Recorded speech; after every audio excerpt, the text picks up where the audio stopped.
Italy के non seasonal papers का filling portal जो है वो आज ओपन हो गया है। जिन एप्लीकेंट्स के पेपर फिल हो गए हैं उनको बेस्ट विशेस, आपके पेपर जल्दी क्लियर हो ऐसी उम्मीद करते हैं।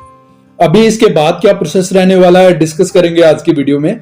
चलिए शुरू करते हैं। नमस्कार दोस्तों, वेलकम है आप सभी का आपके अपने चैनल हिम्मत LLB। जिन एप्लीकेंट्स के पेपर फिल हो गए हैं उनके लिए नेक्स्ट स्टेप क्या रहने वाला है, इसके बाद क्या प्रोसेसिंग रहने वाली है, कैसे प्रोसेस चलने वाला है। तो डियर, अभी भी पोर्टल ओपन है। पोर्टल अभी कुछ डेज कुछ वीक जो है वो ओपन रहेगा। आफ्टर दैट पोर्टल क्लोज होने के 45 डेज के बाद, 1.5 महीने के बाद इसका जो है फिल हुए पेपर्स का प्रोसेस जो है वो शुरू होने वाला है। ये एक मिनिमम टाइमलाइन होती है, तो उसके बाद आपका प्रोसेस जो है वो शुरू होने वाला है। प्रोसेस शुरू होने के बाद जो है लिस्टें निकलनी शुरू हो, सिटीज के हिसाब से लिस्टें निकलनी शुरू होगी। जिनके पेपर फिल हुए थे, जिनके पेपर्स क्लियर हुए हैं, उनकी लिस्टें जो है वो अपडेट होना शुरू हो गई। लिस्ट निकलने के बाद, लिस्ट में नाम आने के बाद जो है आपके एम्प्लॉयर, आपके वकील जिन्होंने पेपर फिल किए थे, उनका काम शुरू होता है।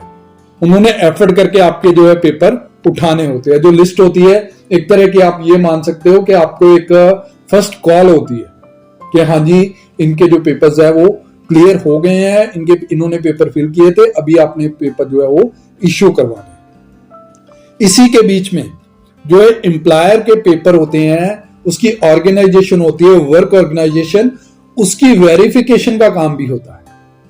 बिकॉज क्या है कि इटली में बहुत सी ऐसी कंपनीज हैं, बहुत से ऐसे एम्प्लॉयर्स हैं जो कि सिर्फ पेपर्स में है, उनकी कोई वर्क ऑर्गेनाइजेशन नहीं है, उनकी कोई ऐसी संस्था, ऐसा संगठन नहीं है जहां पे वो काम कर रहे हैं।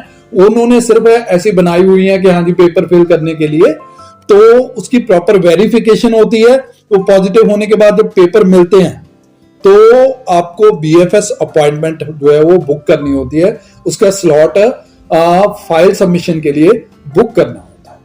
ये कई बार क्या होता है कि आपकी डील हुई है, जिस एजेंट से डील हुई है या जिन्होंने आपके पेपर फिल हुए हैं, तो वही आपको अपॉइंटमेंट करवा के देते हैं। तो कई बार कुछ केसेस में क्या होता है कि आपको ये वाली अपॉइंटमेंट खुद करनी होती है।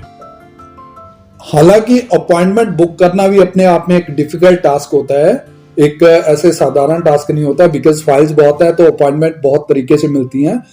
तो लेकिन ये ऐसे नहीं है कि आपका मेन काम क्या है, आपका नॉलेज इशू, आपके पेपर इशू, उसके बाद अपॉइंटमेंट तो कैसे ना कैसे आपको जो है वो अरेंज हो ही जाती है। आपने स्लॉट बुक किया, आपकी जो है फाइल प्रॉपर प्रिपेयर होती है। उसमें एक वीडियो बनाई हुई है जिसमें मेंशन है, प्रॉपर क्लियर किया हुआ है कि कौन कौन से डॉक्यूमेंट्स आपकी फाइल में जो है अटैच होनी चाहिए।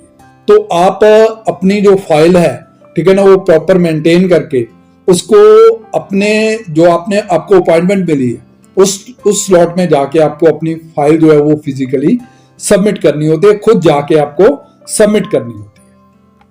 BFS जो है वो अपना टाइम लेता है, उन्होंने, ठीक है ना जी, प्रॉपर उस फाइल को, उसके बाद भी उसको वेरीफाई करते हैं कि ये जो पेपर हमने क्लियर किए हैं, क्या ये, ठीक है ना, एम्प्लॉयर ऑथेंटिक है, फाइल सही है, पर्सन सही है। ये सारी वेरिफिकेशन होने के बाद उन्होंने रिजल्ट देना होता है कि आपको वीजा ग्रांट करना है या नहीं करना है। सो ये वाला प्रोसेस रहता है। उसके बाद आपको जो है एक टाइम जो होता है कि आपको कब रिपोर्ट करना है कंपनी में, वो वाले टाइम के अकॉर्डिंग आप जो है अपनी फ्लाइट करवा के तो देन इटली में आ सकते हैं। सो डियर, ये वाला प्रोसेस रहता है इटली के पेपर्स के लिए। तो डियर, जिन लोगों के पेपर फिल हुए हैं उनको बेस्ट विशेस, फिर से आपके अच्छे करियर की हम लोग कामना करते हैं। बाकी जल्दी मिलते हैं नेक्स्ट वीडियो में एक नई जानकारी के साथ। वीडियो वॉच करने के लिए धन्यवाद। Thank you. जय हिंद।